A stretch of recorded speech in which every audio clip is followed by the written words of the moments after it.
आज हम सब मिलकर के इस गणितीय सदन को प्रारंभ करते हैं जोरदार तालियों के साथ।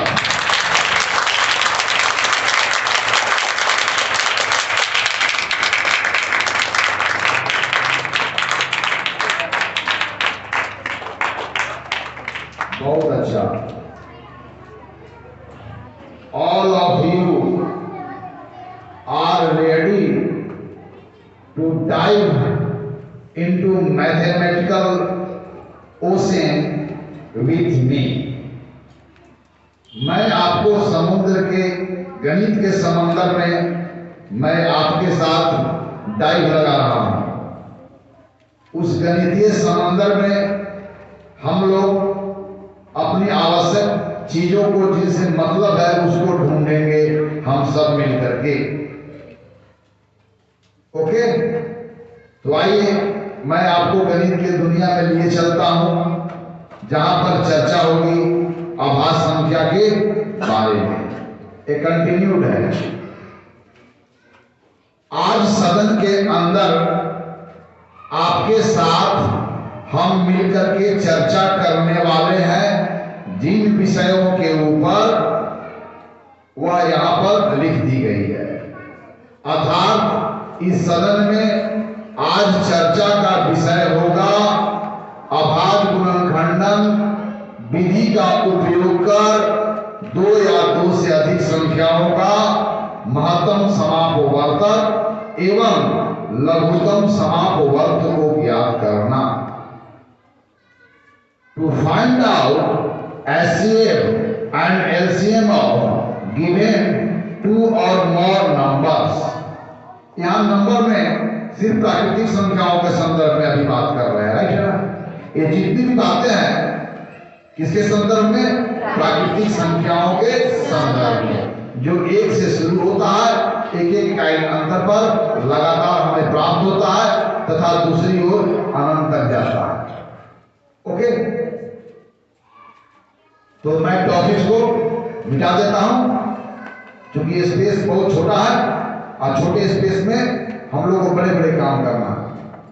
मतलब हम लोग सबसे पहले यहाँ पर आंकड़ा स्वयं एकत्रित करते हैं और इस एकत्रित आंकड़ा से हम निष्कर्ष अपने अंतर ज्ञान के द्वारा लेते हैं। एज ए मैथ टीचर आपके इस असेंबली में सिर्फ वह सिचुएशन को मैं क्रिएट करता हूं जिसमें आपका अंतर ज्ञान सरलता के साथ सही फैसला कर सके, सही निर्णय तक पहुंच सके। अभी तक अभाज्य गुणनखंडन की उपयोगिता के बारे में मैं आपसे चर्चा किया। कहां कहां अभाज्य गुणनखंडन की आवश्यकता होती है किन बातों को जानने में।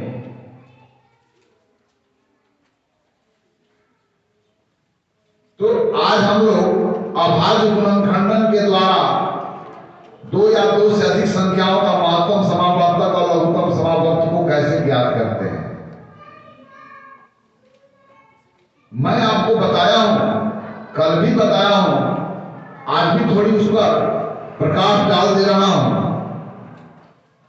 कि हम एक को हटा दिया जाए तो सभी प्राकृतिक संख्याओं को या तो अभाज्य संख्या है या तो अभाज्य संख्या का गुणनफल है।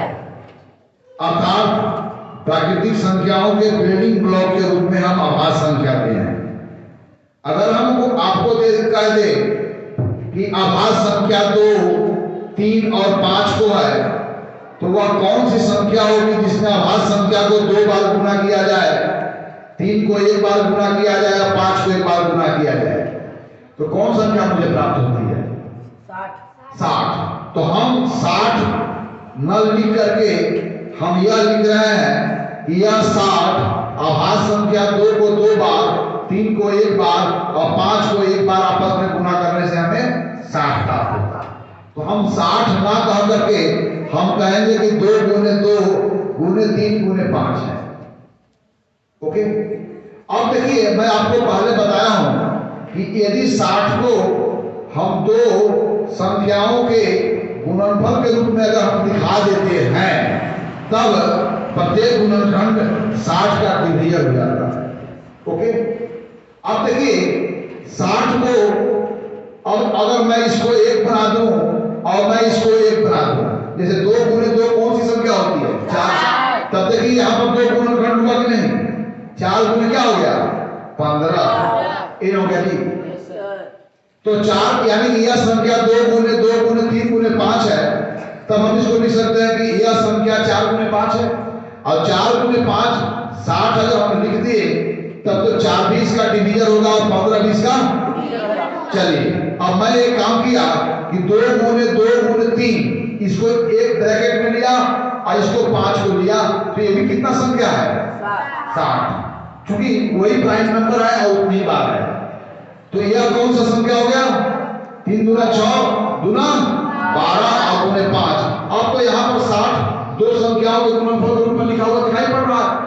तो it is not very difficult for you to decide 12 60 का डिवीजन है अथवा नहीं है। So you can decide easily here 12 and 5 both are the divisor of 16। Okay, तो यहाँ पर यह जो अभाज्य गुणनखंडन दिया हुआ है, इस अभाज्य गुणनखंडन को 2 संख्याओं के गुणनफल के रूप में लिख सकते हैं। और कोई तरीका हो सकता है? तो हो सकता है कि 2 गुने 3 गुने 5 और सबका डिवीजन 1 होता है, तो हम इसको 1 बना लेंगे और यह कितने बराबर है? 60 के बराबर। तो 60 गुने 1 बराबर 60। यहाँ पर 2 संख्याओं के गुणनफल के रूप में लिख दिए। बड़ा आसान है बताना, 60 और 1 दोनों 60 का डिवीजन है। ओके, समझ गए ना? तो यहाँ पर मैं बताया किसी भी संख्या का अभाज्य गुणनखंडन जो होता है वह अद्वितीय होता है। पहला समझना है, किसी भी संख्या का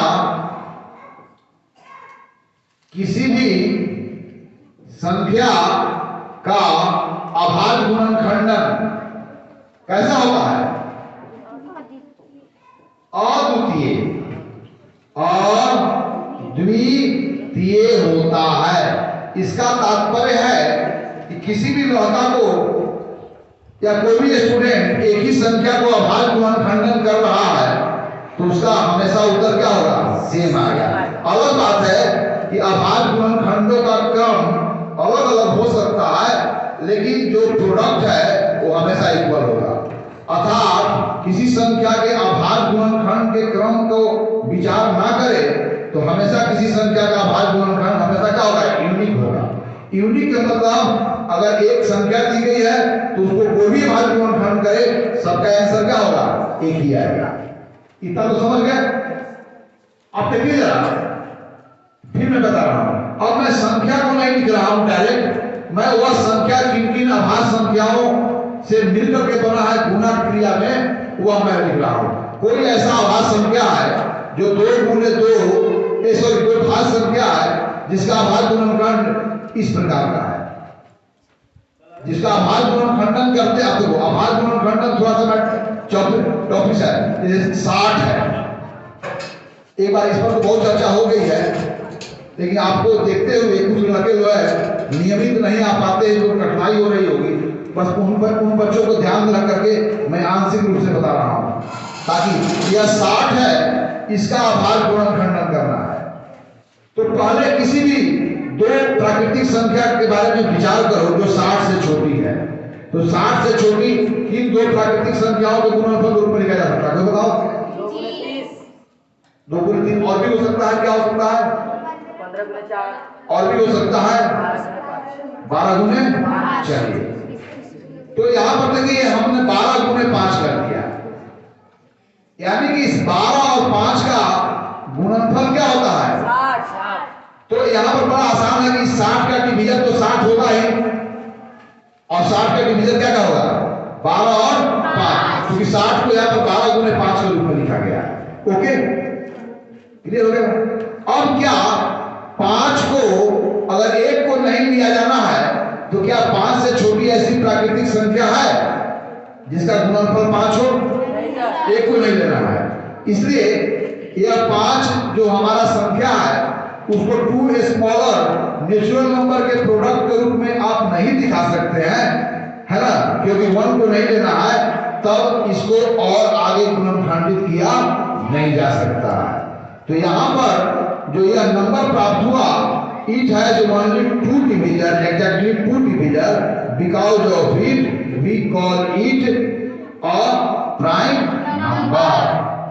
for being a prime number they should have exactly 2 divisions in which one division is 1 and other division is itself.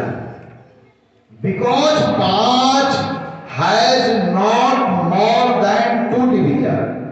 So what kind of number 5 is? 5 is a prime number. कोई प्रॉब्लम? बट 12 प्राइम नहीं है, क्योंकि 12 से छोटे 2 प्राकृतिक संख्याओं के गुणनफल के रूप में हम 12 को दिखा सकते हैं। We can express 12 as the product of 2 natural number less than 12. Okay?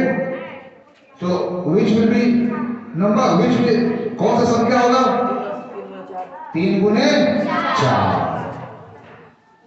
Yes, लेकिन अब इसमें तो कोई ब्रांच नहीं निकलेगा, आप इसको आगे फैक्टराइज नहीं कर सकते हो क्योंकि प्राइम नंबर हो गया, बट यहाँ पर 4 प्राइम नंबर नहीं है, इसलिए इसको भी आगे आप कर सकते हैं 2 गुने 2। अब बड़ी आसान बात है बताना कि 60 का डिवीजन कौन है? पहला डिवीजन कौन है? पहला डिवीजन 2। 60 का सबसे बड़ा डिवीजन कौन होगा? 60 का सबसे बड़ा डिवीजन 60। किसी संख्या का सबसे बड़ा डिवीजन कौन होता है? स्वयं संख्या। तो 50 का सबसे बड़ा डिवीजन 60 का सबसे बड़ा डिवीजन 8 का सबसे बड़ा डिवीजन यस। एक बार बताया हूं। अब देखिए, अब इसको आगे आप फैक्टराइज नहीं कर सकते हैं। तो देखिए 60 किन 2 संख्याओं का गुणनफल है? 12 होता है। 12 किन 2 संख्याओं का गुणनफल है? 4 किन 2 संख्याओं का गुणनफल है? अब यही से यानी कि 60 जो है वो 60 से भी डिवाइड होगा, 60 12 से भी डिवाइड होगा, 5 से भी डिवाइड होगा, 3 से डिवाइड होगा, 4 से डिवाइड होगा, 2 से भी डिवाइड होगा।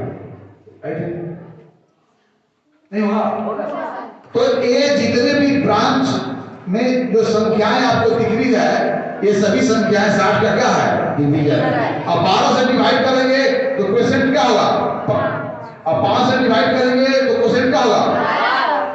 है ना। अब चूंकि 60 12 से डिवाइड होता है और 12 3 और 4 दोनों से डिवाइड होता है, इसलिए 60 12 से डिवाइड होता है, 12 3 और 4 से डिवाइड होता है, इस कारण 60 3 और 4 से भी डिवाइड होगा। यदि A B से विभाजित होता है, B C से विभाजित होता है, तो A भी क्या होगा? C से विभाजित होगा, राइट।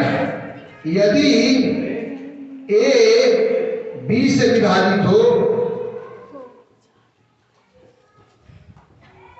तथा B भी B C से विभाजित हो,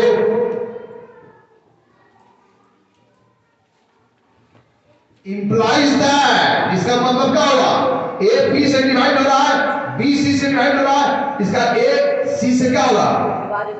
इंप्लाइज दैट A भी C से विभाजित होगा। ओके, तो चलिए 60 किससे से डिवाइड होगा? 12 से 5 से। 12 किससे होता है? तो 60 3 और 4 से होगा कि नहीं होगा? 60 2 और 2 से होगा कि नहीं होगा? क्योंकि 60 12 से डिवाइड होता है, 12 4 से डिवाइड होता है, 4 2 से डिवाइड होता है, इस कारण 60 2 से भी डिवाइड होगा। ओके, अब चलिए इन बातों को तो समझ गए। अब फिर इसी संख्या को रखता हूं। कौन मैं संख्या रखा? पिछली बार को उदाहरण रखा था 2 गुने 3 गुने 5 गुने 7 रख देते हैं। या कोई भी संख्या है, जो भी संख्या है उस संख्या का उस संख्या को यहां पर हमने किस रूप में रखा है? In what form we have put that number here. जो भी संख्या है, सिंगल नंबर अकेली संख्या होगी, वह अकेली संख्या यहां किस रूप में प्रस्तुत की गई है? अभाज्य गुणनखंडन के रूप में। ओके, तो जो भी इसके बदले में अकेली संख्या आएगी, वह अकेली संख्या लेफ्ट हैंड साइड में in what form they are written, it is written the number, I don't know what is that number, but that number is expressed on left hand side in what form? In prime factorization. तो वह कौन सी संख्या है जिसका भाग गुणनखंडन है? 420। 420। तो हम 420 को ना कह करके हम क्या कर रहे हैं कि 2 गुने 2, 3 गुने 5 गुने 7। We have some number which prime factorization is 2 multiplied by 2 multiplied by 3 multiplied by 5 multiplied by 7. So after multiplying all these numbers, what number we will get? 420. 420. So 420 is written on LHS in prime factorization form and RHS in product form. Okay? Very nice. अभी बात समझ गया? मैं उन बच्चों के लिए थोड़ा फोकस कर रहा हूं जो कल नहीं आए हुए थे।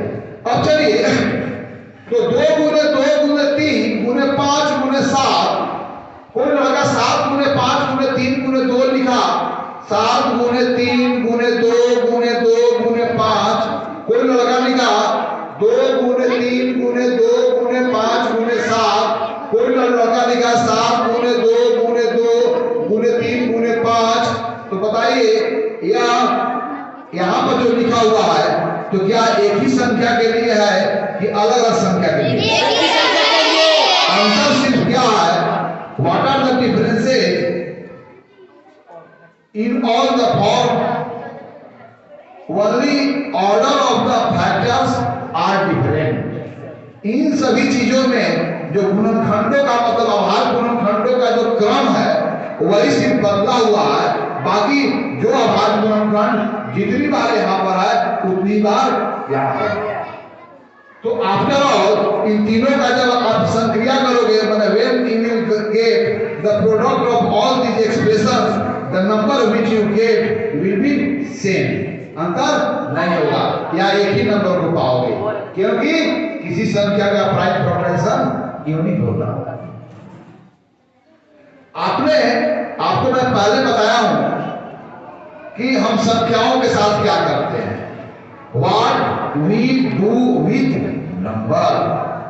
तो संख्याओं के साथ मुख्यतः हम 4 ही संक्रिया करते हैं। Sometimes we need to add up 2 or more numbers, sometimes we subtract one number from other number, sometimes we need to multiply the given number by some other number, and sometimes we need to divide the given number by other number। यानी कि 2 संख्याओं के बीच में जोड़ घटाव गुणा और भाग की संक्रिया करनी होती है। लेकिन जब हम संक्रिया करते हैं तो किस संक्रिया में संख्याओं को क्रम बदल देने से रिजल्ट में कोई परिवर्तन नहीं आता है, तो योग की संक्रिया में और गुणा की संक्रिया में। अर्थात 2 संख्याओं के बीच जब जोड़ कर रहे हैं और 2 संख्याओं के बीच जब गुणा की क्रिया कर रहे हैं तो वहां पर यह महत्वपूर्ण नहीं है कि किसने किसको जोड़ा गया और किसको किसके साथ गुणा किया गया। While adding up 2 numbers, it does not matter which number is being added to which number or which number is to be multiplied by which number। यानी संख्याओं को जब जोड़ते हैं गुणा करते हैं तो किसमें किसको जोड़ा गया और किसमें किसको गुणा किया गया यह महत्वपूर्ण नहीं है, बल्कि यह महत्वपूर्ण है कि किन 2 संख्याओं के बीच योग का क्रिया होनी है और किन 2 संख्याओं के बीच गुणा का क्रिया होनी है। लेकिन सावधान, कब? जब 2 संख्याओं के बीच आप घटाव की संक्रिया कर रहे हो, गुणा की संक्रिया कर रहे, भाग की संक्रिया कर रहे हो, तो वहां यह तो महत्वपूर्ण है ही है कि किन 2 संख्याओं के बीच घटाव की संक्रिया की जानी है, किन 2 संख्याओं के बीच भाग की संक्रिया की जानी है, यह तो महत्वपूर्ण है ही है। इससे ज्यादा महत्वपूर्ण है इस बात को जानना कि किसको घटाई जानी है और किसको किससे भाग जानी है। मतलब भाग में और घटाव में संख्याओं का जो ऑर्डर है, क्रम है, वो महत्व रखता है। ओके, अब आ जाइए, चलिए यह 1 2 3 4 5 प्राइम फैक्टराइजेशन है। Yes, sir. How many factors there are in this expression? How many factors? 5. In this expression, how many factors? 5. In this expression, how many factors? 5. Yes. How many times 2 appear in this expression? 2 times. यहाँ पर 2 कितने बार प्रकट हुआ है? 2। यहाँ 2 कितने बार प्रकट हुआ है? Yes. खाली क्रम का अंतर है। Yes, sir. तो order of the number don't matter in what mathematical operations, multiplication and addition. Okay, अब चलिए मैं बता देता हूं। अब देखिए, क्या इसको हम यहां पर जो इसको 2 गुणनखंडों के रूप में दिखा सकते हैं कि नहीं? दिखा सकते हैं। चलिए, मैं इसको 1 ले लिया और मैं इसको 1 ले लिया। अब यह कौन संख्या होगा? या ये 4 का प्राइम फैक्टराइजेशन है। ये किसका प्राइम फैक्टराइजेशन है? 105। ठीक है, चलिए तो यहाँ पर 4 गुणे 105 दिखा दिया जी, ये 420 हो गया। तो अब तो मुश्किल नहीं है, अब 40 का होगा, 420 का डिवीजन होगा, उसमें क्वोशिएंट 105 होगा, 105 डिवीजन होगा, क्वोशिएंट 4। चलिए 1 हुआ। अब मैं क्या आगे इन तीनों को मैं 1 ले लिया, आई दोनों को 1 कर सकते हैं कि नहीं है? तो 3 गुना 6 गुना 12 और 7 बचे 35। अब तो बड़ा मुश्किल नहीं है, 12 भी डिवीजन है, अब 35 भी डिवीजन है। अब हम क्या कर सकते हैं? अब हो सकता है किधर ले लो, इस 7 और हम 2 को एक जगह ले लिए, 2 गुने 7 नहीं ना, इसको सिंगल नंबर बचाएंगे और कितना बच गया? 2 गुने 3 गुने 5। तो इसको गुना करेंगे तो कोई सिंगल नंबर प्राप्त होगा। तब यहाँ पर 420 को इन 2 संख्याओं के गुणनफल के रूप में हम दिखा दिए। इट मींस 2 गुने 7 कौन सा नंबर? 14, 15 गुना 30 13। ये 13 का फैक्टराइजेशन है। तो इन 2 संख्याओं का गुणनफल 420 है। सो 14 is a divisor and 30 is also a divisor. Okay, समझ गए ना? तो कोई प्राइम फैक्टराइजेशन दिया हुआ है किसी संख्या का, तब तुम बड़ा आसानी के साथ बता सकते हो कि उसके कौन कौन डिवीजर होंगे। तुम समझ गए ना? चलिए मैं एक उदाहरण देता हूं, इसके बाद मैं टॉपिक्स पर आता हूं। चलिए मैं संख्या ना दे करके उसका सीधा मैं अभाज्य गुणनखंडन दिया हूं, या कोई संख्या अगर मैं दे रहा हूं और उसके सभी डिवीजन को पता करो तो उसका अभाज्य गुणनखंडन करना होगा। चलिए 2 गुने 3 गुने 2 गुने 3 गुने 5। अब बताओ देखो कौन डिवीजन होंगे? बताओ, किसी को आप 2 बनाओ, 2 गुने 3 दैट इज कौन सा नंबर होगा? और बताओ, आओ। अच्छा 2 गुने 3 अगर डिवीजन होगा तो उसका क्वोशिएंट क्या हो जाएगा? भागफल क्या बच जाएगा? बता दो। हाँ, ये तो डिवीजन हो गया, तो ये क्या हो जाएगा उस समय? तो भागफल या लिखो।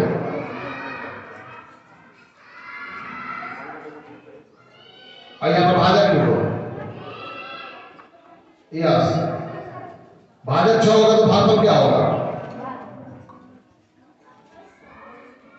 अब वह कौन सी संख्या के लिए आया है? प्राइम फैक्टराइजेशन आप बता सकते हो? तो बता दो ना, सिंगल नंबर बताना है ना। ठीक है, और क्या हो सकता है? इधर भी भाग इसको 2 गुणनखंड बनाओ, चारों का कोई 2 बनाओ। अगर 15 डिवीजन होगा तो क्वोशिएंट क्या हो जाएगा? तो 3 5 के ऊपर दिया, बाकी को 1 बना दो।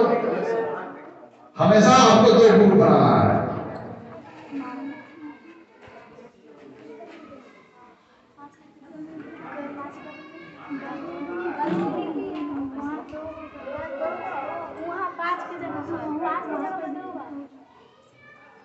पांच तो एक बार आया तो 5 इधर ले लिए तो 5 उसमें कहां से आ गया? कौन सा संख्या हो जाएगा? 12।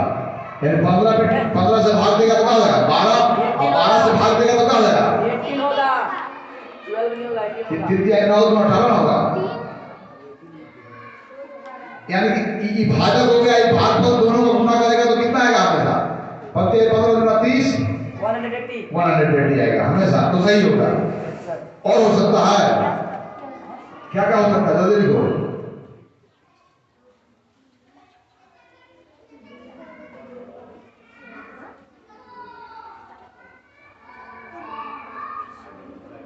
कोई भी ले सकते हो, 1 या मोर देन 1। इसको दो ग्रुप बनाना है, एक ग्रुप डिवीजन हो जाएगा, दूसरा ग्रुप कोसेंट हो जाएगा, और कोसेंट को डिवीजन बनाओगे तो डिवीजन कोसेंट हो जाएगा।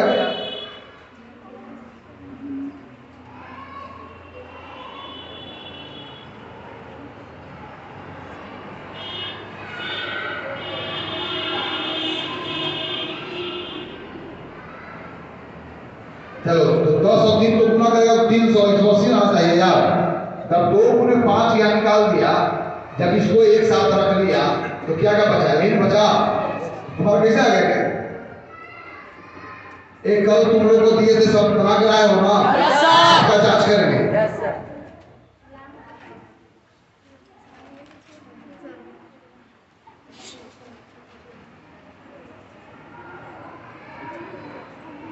तो यहाँ भी 18 हुआ, यहाँ भी 15 हुआ, यहाँ पर पंक्तियां 15, तो इसमें कितना हो गया? 2 गुने 3 गुने 3। कैसे गलत हो गया? 5 और 3 लिया तो यहाँ क्या बचा? 2 5 और 3 लिया तो क्या क्या बचा है? गुने 3 गुने 2, 2 गुने 3 गुने। क्योंकि यहाँ पर भाजक और भागफल का गुणनफल हमेशा भाज्य के बराबर होना चाहिए। ये देख लो कहीं गलती तो नहीं की हो, ठीक है। चलो और कोई डिवीजन हो सकता है? एक सबका डिवीजन होता है, दिमाग में रखिए। वहां अगर एक नहीं दिखाई पड़ रहा है तो सब दिया होगा तो हम एक लिस्ट ले सकते हैं।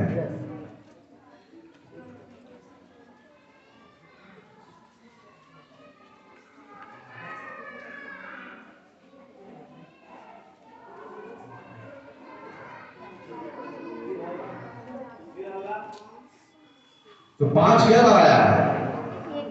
यहाँ 5 ये ले लिया है। अरे यहाँ 5, यहाँ देखो ना, यहाँ पर 5 बाहर निकालो, कौन सा गुणनखंड बचा है? उसका गुणनफल क्या करो?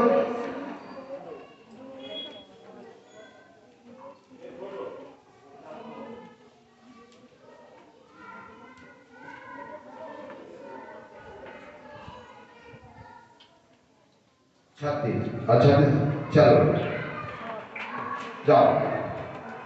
तो आप लोग इस बात को समझ गए कि किसी संख्या का अगर सभी गुणनखंड को पता करना हो तो सबसे पहले क्या करना होगा उसका? यस, क्या करना होगा? किसी संख्या का अगर आभार गुणन सभी गुणनखंडों को पता करना हो तो सर्वप्रथम उसको आभार गुणनखंडन करना होगा।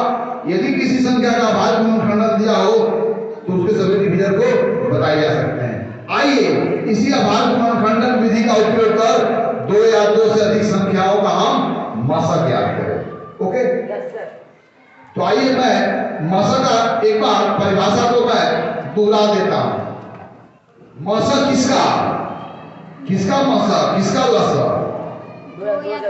2 या 2 से अधिक संख्याओं का मशक। तो हम लोग मशक का परिभाषा यह है कि 2 या 2 से अधिक संख्याओं का मशक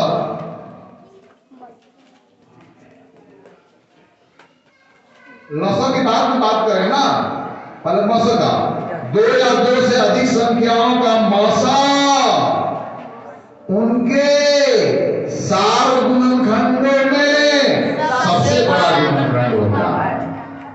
2 संख्याओं का मशक उनके सार गुणनखंडों में, सार गुणनखंड बोलो या उभयनिष्ठ अपवर्तकों में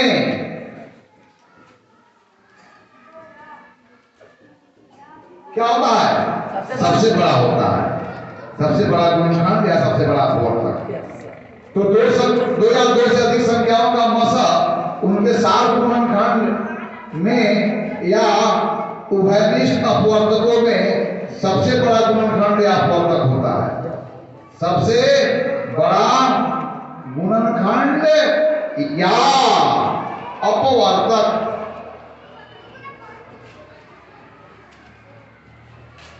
जिसे हम लोग बोलते हैं HCF और GCD बोला जाता है। HCF का मतलब क्या हो गया? हाईएस्ट कॉमन फैक्टर, और GCD का मतलब क्या? Greatest common division. ओके, परिभाषा यही ना परिभाषा है। आइए इसी परिभाषा को ध्यान में रख करके हम संख्याओं का मौसम ज्ञात करते हैं। अभी तक हम यह जान चुके हैं कोई भी संख्या दिया गया है तो उसका आभार गुणनखंडन क्या होगा? अद्वितीय होगा। अगर संख्या दिया है तो उसका आभार गुणनखंडन क्या होगा यह बता सकते हैं। अगर आभार गुणनखंडन दिया है तो कौन सी संख्या होगा यह बता सकते हैं।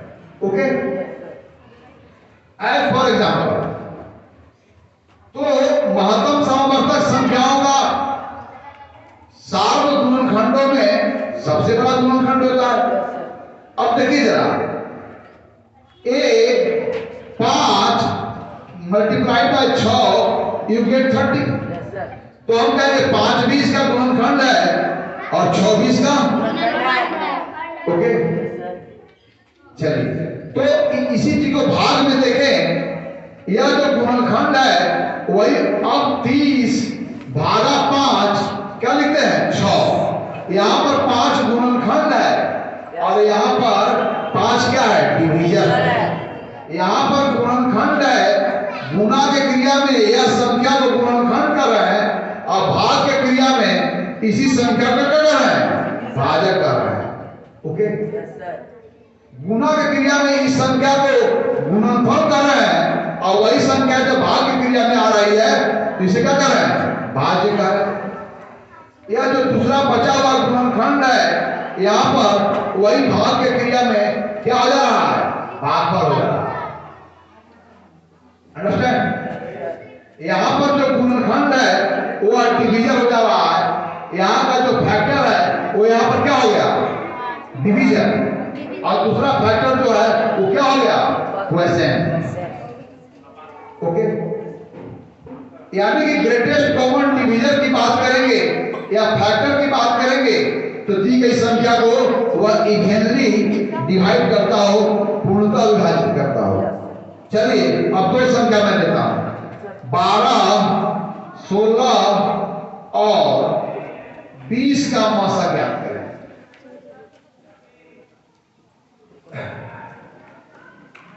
ओके, बाद में चर्चा हो गई है। अब है कि 12, 16 और 20 का मौसम में जो भी संख्या होगा वह क्या होगा? वो 12 को भी पूर्णतः डिवाइड करता होगा, 16 को भी डिवाइड करता होगा और 20 को भी डिवाइड करता होगा। अर्थात डिवीजन में देखें तो हम लोग इस लाइन सेगमेंट के ऊपर डिविडेंड को लिखते हैं और नीचे क्या लिखते हैं? डिवीजन को। तो यहाँ पर डिविडेंड के रूप में कौन कौन है? 12, दूसरा कौन है? 16, तीसरा कौन है? 20। ओके, यहाँ पर हम 12, 16 और 20 जिन बड़ी संख्याओं से सबसे बड़ी संख्याओं से 12, 16 और 20 कंप्लीटली विभाजित हो जाता होगा तो वह संख्या इनका HCF या GCD कहलाएगा। ओके, यानी कि जो गुणनखंड होगा सबसे बड़ा गुणनखंड वह विभाजन में कौन सा रोल प्ले कर रहा होगा? भाजक का। ओके, जब गुणनखंड होगा तो विभाजन में कौन सा भूमिका में होगा? वो भाजक की भूमिका में। और यदि उस भाजक के द्वारा कंप्लीटली भाग लग जाता है तब उस लोग क्या बोलेंगे? डिवीजन बोलेंगे, है ना? अब आइए, क्योंकि 12 से भाग लगेगा तो मैं कल ही बता दूं 12 से यहाँ पर वह संख्या होगी, यहाँ पर संख्या होगी और इस अनजान संख्या से हम 12 में विभाग करने जा रहे हैं, 16 में विभाग करने जा रहे हैं और 20 में, और तीनों जगह क्या है? संख्या एक ही है, जो तीनों भाग लगे ना। अच्छा, 12 इस संख्या से पूर्णतः विभाजित हो जाए तो इसके सभी गुणनखंड 12 में दिखनी चाहिए। 16 इस संख्या से डिवाइड हो जाए तो 16 का आभार गुणनखंड में यह सभी इसका भाजक का गुणनखंड दिखनी चाहिए। सर 20 में इस संख्या से पूर्णतः भाग लग जाए, इसके लिए भी क्या चाहिए? 20 के सभी गुणनखंडों में डिवीजन का जो है प्राइम फैक्टराइजेशन दिखनी चाहिए। अब यहाँ पर देखिए, अब मैं 12 को प्राइम फैक्टराइजेशन कर देता हूँ, तो 3 गुने 2 गुने 2 लिखा, अब नीचे ब्रैकेट डाल दिया। सर 16 को किया क्या होगा? 2 गुने 2 गुने 2 2 4 8 गुना 16। हमें भी अभी पता नहीं है। और 20 को क्या कहेगा? 2 गुने 5, और यहां पर मैं खाली रख दिया। अब देखिए, यह संख्या इससे भी विभाजित हो, वही संख्या यहां भी है, वही संख्या यहां भी है, और एक ही इन संख्याओं से ऊपर की तीनों संख्याएं डिवाइड हो जाए, तो निश्चित है कि इसका जो प्राइम फैक्टराइजेशन होगा वह सभी इसमें मौजूद होना चाहिए। यहाँ पर जो प्राइम फैक्टर होगा वह यहाँ पर मौजूद होना चाहिए, और जो यहाँ इसका प्राइम फैक्टर होगा वह यहाँ पर मौजूद होना चाहिए, और तीनों जगह एक ही संख्या होना चाहिए। तो जरा विचार करें क्या रखेंगे। अब यह प्राइम नंबर 3, 2 और 3 उसमें एक बार 2 भी एक बार आ जाए, 3 आ जाए, यहाँ पर 3 होते इसे डिवाइड होगा कि नहीं होगा? नहीं होगा। अच्छा 3 गुने 2 रखते तो इसे डिवाइड होगा कि नहीं होगा? क्योंकि 3 गुने 2 कौन संख्या है? 6। अब यहाँ पर मैं 3 गुने 2 कर दूं तो डिवाइड होगा कि नहीं होगा? होगा। अर्थात इस संख्या से ये डिवाइड हो तो इसके सभी प्राइम फैक्टर इसमें मौजूद होना चाहिए। अब मुझे बताओ, तो यहाँ पर देखो कौन कौन सा प्राइम फैक्टर है जो तीनों में मौजूद है? 2 गुने 2, और सबसे बड़ा से बड़ा होना चाहिए। तो 2 गुने 2 यहाँ पर भी मौजूद है, 2 बार यहाँ पर भी मौजूद है, और इसमें भी 2 बार यहाँ पर भी मौजूद है। इस कारण नीचे 2 गुने 2 यहाँ रखेंगे तो एक पूरा डिवाइड हो जाएगा, ये भी डिवाइड हो जाएगा और ये भी डिवाइड हो जाएगा। और मैं बताओ क्या कोई दूसरा गुणनखंड है? अगर यहाँ पर हम गुने 3 रखते हैं तो यह तो डिवाइड हो जाएगा, लेकिन यहाँ पर अगर हम 3 रखते हैं तो इसके प्राइम फैक्टर में 3 मिलता है डिवीजन में, लेकिन भाज्य में कोई भी प्राइम फैक्टर मौजूद नहीं है। अगर यहाँ पर मैं 3 रख दूंगा तो ठीक है, यहाँ पर 2 को 2 है, लेकिन यहाँ पर 3 है, लेकिन यहाँ पर 3 मौजूद है, इसलिए यह इससे पूर्णतः डिवाइड। तो वह बड़ी से बड़ी कौन संख्या होगी जिससे पूर्णतः डिवाइड होगा? 2 गुने 2। ओके, चलिए अब मैं लिखता हूं फिर। अर्थात यहां पर जो खाली ब्रैकेट है डिवीजन के स्थान पर, तो वो भी कौन सा प्राइम फैक्टर से मिलकर बना होगा यह मालूम करना है, जिससे यहां पर वो प्राइम फैक्टर रखेंगे जो तीनों में मौजूद हो, और अधिक से अधिक कितना रख सकते हैं। वही जो प्राइम फैक्टर वाला जो डिवीजन होगा, जो प्राइम फैक्टर तीनों में मौजूद होगा, उसी से तीनों संख्या डिवाइड होता होगा, और वही उनका जीसीडी हो जाएगा। अब एक और उदाहरण रखते हैं, 100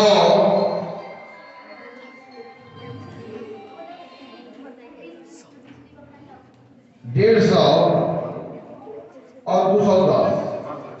चलिए इनका मसा ज्ञात करें। तो इनको मसा ज्ञात करने के लिए क्या करना होगा? 100 का भाग गुणनखंड करना होगा।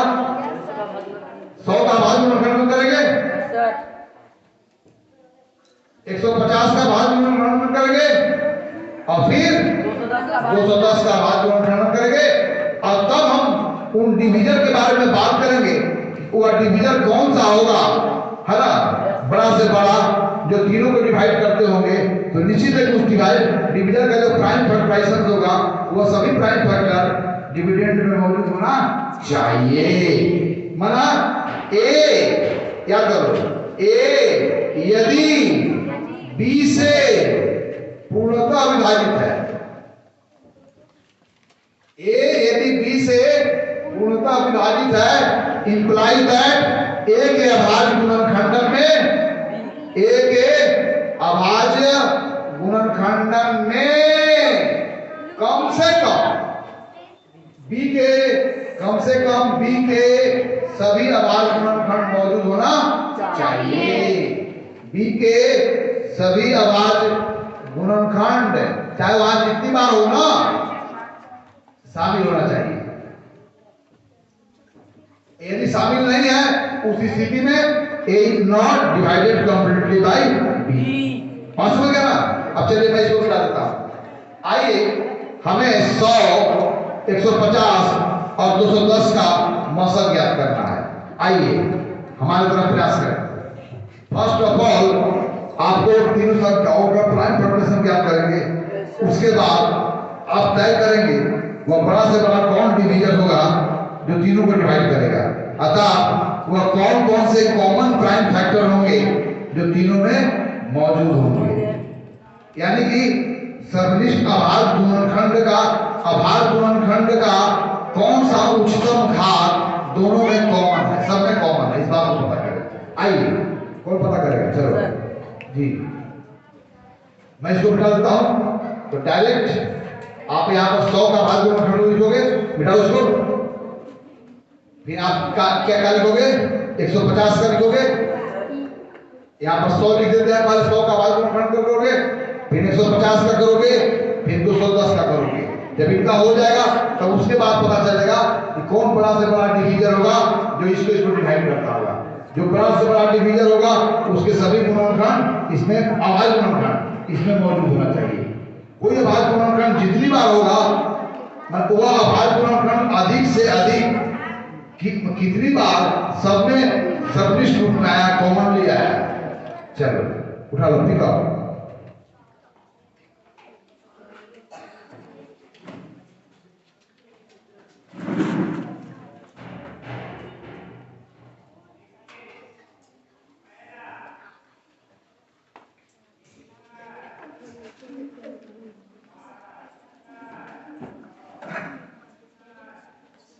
किया तो क्या हो गया? 75 हो गया। 75 का 3 किया तो क्या हो गया?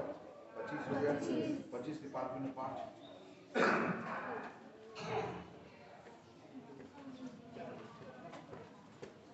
यहाँ पर हम जो 100 है ना, इस 100 का भाग गुणनखंड कर दिया, यहाँ पर लिखो। यहाँ पर क्या किया? 150 का भाग गुणनखंड करके यहाँ पर लिखो और 210 का भाग गुणनखंड करके यहाँ पर। तब ना डिवीजन तुम्हारा यहाँ बैठा हुआ है ना जी। तीनों डिवीजन क्या है? एक ही है। हो गया।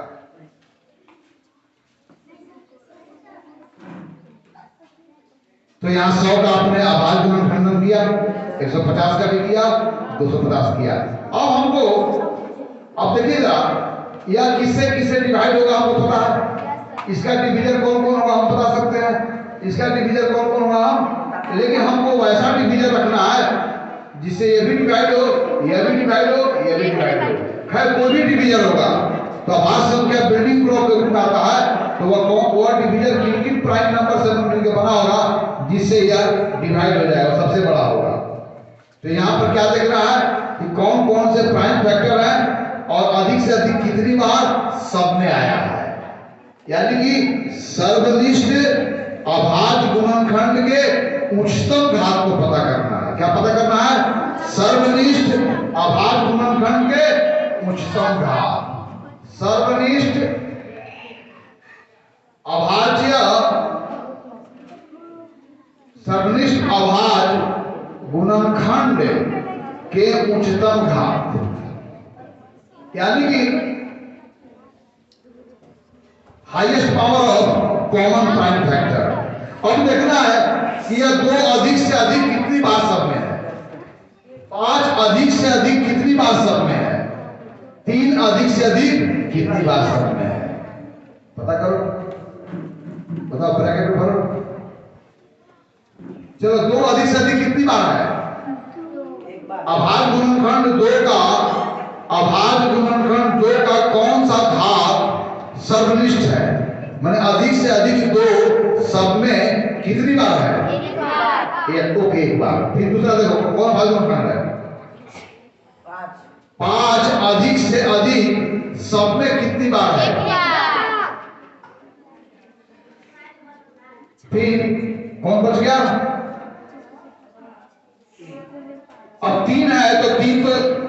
है ही नहीं है। तीन सब में होना चाहिए, तीन तो इसमें मौजूद है, इसमें मौजूद नहीं है। इसलिए उन आभार गुणनखंडों की चर्चा हम नहीं करेंगे जो सब में नहीं आया, क्योंकि यहाँ पर सेम नंबर हो तो उस सेम प्राइम फैक्टर होंगे उसके, और सेम प्राइम फैक्टर होंगे तब यहाँ पर ये भी डिवाइड हो जाए तो यस इसके सभी प्राइम फैक्टर इसमें भी हो, इसमें भी हो और इसमें भी हो। इसी बात को क्या करना है? तो कौन सा बड़ा से बड़ा डिवीजर है जो इनको डिवाइड करता है? तो 2 गुने 5 ही बोलोगी, वो किसके लिए आता है?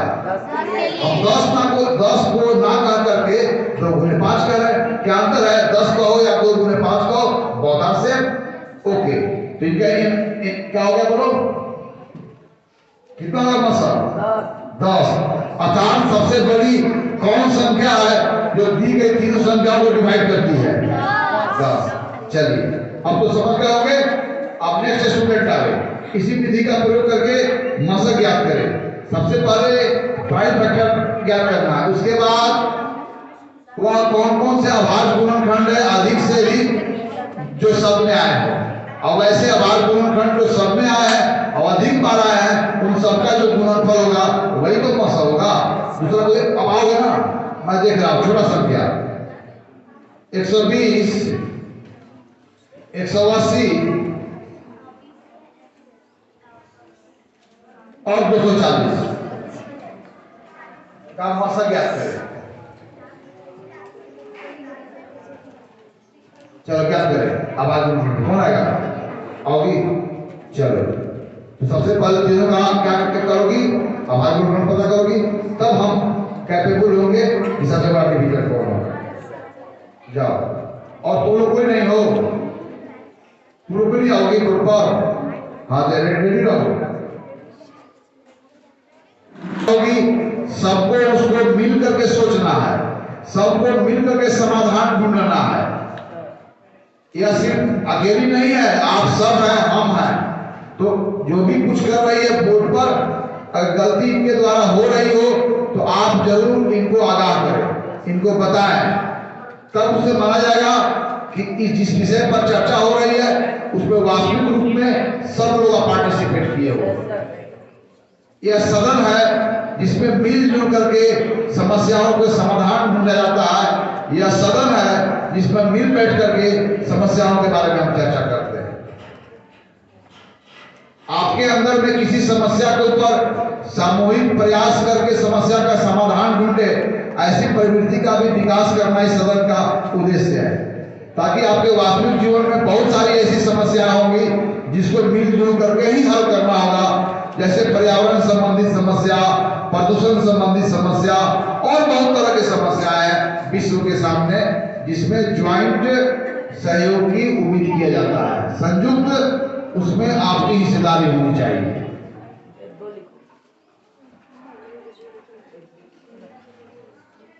चलो करो, दूसरा को देखो जरा। 2 गुने 90 होगा, और फिर 2 लिख जाओ, 90 का फिर 2 गुने 45 होगा, फिर 45 से 3 गुने 15 होगा, फिर 15 का और 3 गुने 5 होगा। मैंने अधिक से अधिक कौन सा प्राइम नंबर अधिक से अधिक कितनी बार सब में आया है? 2 कितनी बार सब में अधिक से अधिक है? 2 बार लिखो, एक बार और लिख लो, 2 के पहले फैसला कर लो ना। अधिक से अधिक 2 कितनी बार है? 2 का कौन सा घात, 2 का दूसरा घात सब में मौजूद है।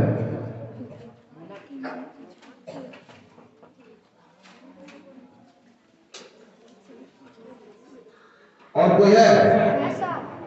कौन है? तो सबसे बड़ा डिवीजर यही होगा। अब बता दो कि कौन है? तो जो संख्या डिवीजर है वो तो आभाज्य गुणनखंड के रूप में निकालूंगा, प्रोडक्ट लिखो उसका 60। सही है, वेरी नाइस, तारीफ कर दो।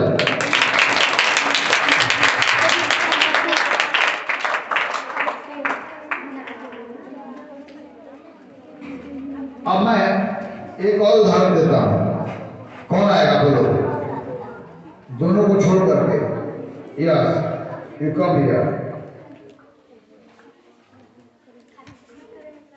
90, 45 और 120 का मौसम ज्ञात करें आभास गुणनखंड विधि से। Take it.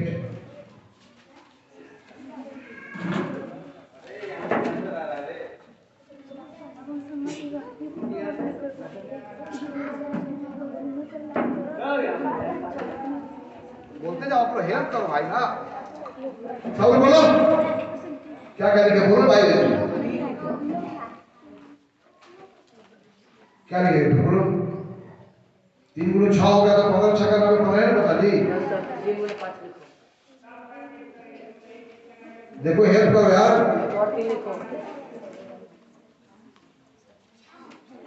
हो गया ना।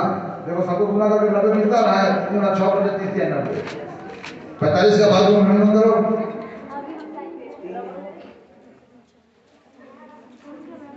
आप लोगों को 2 3 4 5 11 4 और 8 की विभाजन का नियम मैं कई बार बताया हूं यार।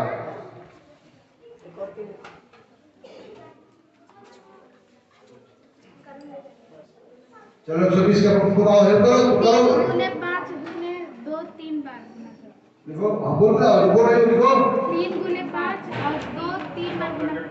2 गुने 2 गुने 2 हो गया ना। अब चलो पता करो।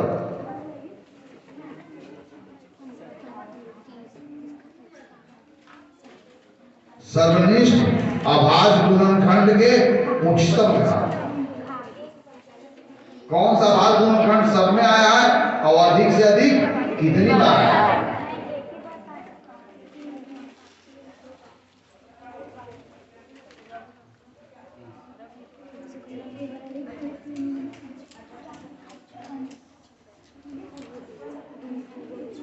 इन है। Yes sir. तो इनका मसा कितना होगा लिखो ऊपर। 15। बहुत अच्छा, वेरी फाइन। अब मैं किसको दूं? तुमको बताइए दो और किसी को। ठीक है,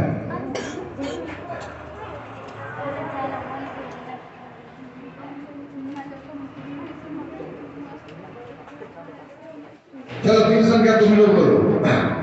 तुम लोग बोलो 3 संख्या। कौन 3 संख्या दें इनको? बोलिए। 75 75 72 और एक और 78। चलो तुम्हारा दोस्त के द्वारा दिया गया सवाल है ना। चलो इसी उदाहरण के साथ अब आपका सदन समाप्त होगा। इसी उदाहरण के साथ सदन को हम समाप्त करेंगे आवश्यक जानकारी दे करके। जो जितना भी हमने चर्चा किया उससे सार क्या निकला।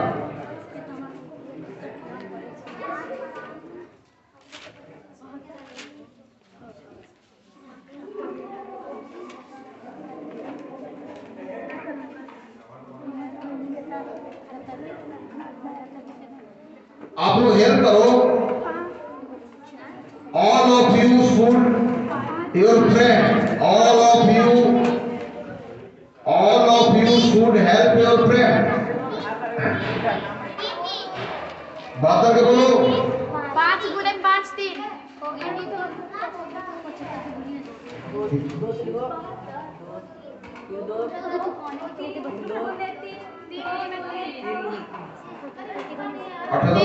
13 गुने 3 गुने 2। 13 गुने 3 गुने 2।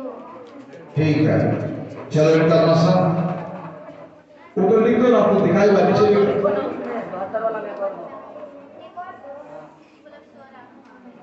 अब मुझे बताओ इनका मसा क्या होगा।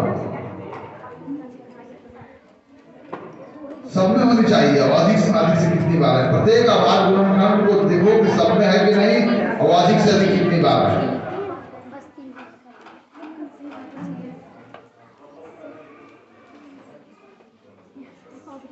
ये सही है ना? Yes sir. इनका मसा क्या हुआ लिख दो। Very fine. अब हम सदन की समाप्ति की ओर बढ़ रहे हैं। सदन में जो इतना देर चर्चा हुई उसके जो सार है आपको मैं बता, राइट। तो आज की सदन में आभार गुणनखंडन विधि के उपयोगिता के बारे में चर्चा हुई और आभार गुणनखंडों का हमने उपयोग किया दो या दो से अधिक संख्याओं को मशक ज्ञात करने में। आभार गुणनखंडों का किसी दो संख्याओं के बीच में विभाजन की क्रिया कंप्लीटली होती है कि नहीं होती है, इसके लिए आभार गुणनखंडन का प्रयोग करते हैं।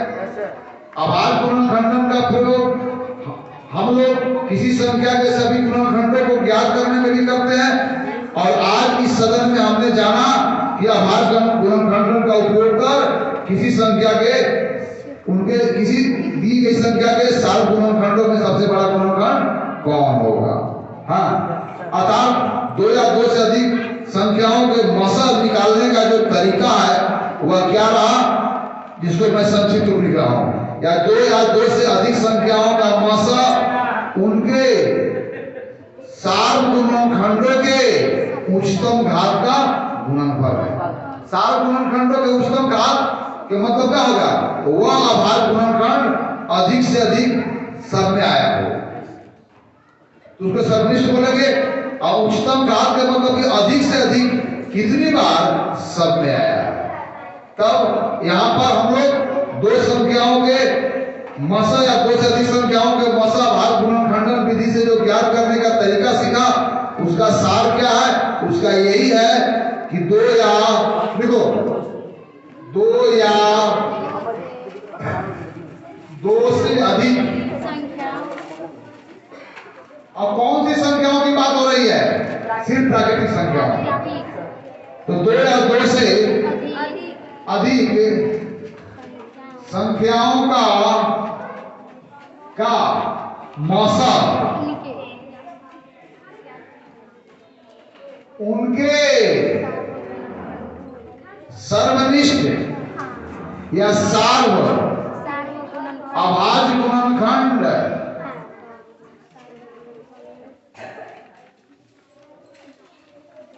दो या दो से अधिक संख्याओं का मशक उनके सार्व अभाज्य गुणनखंड के उच्चतम घात का गुणनफल होता है।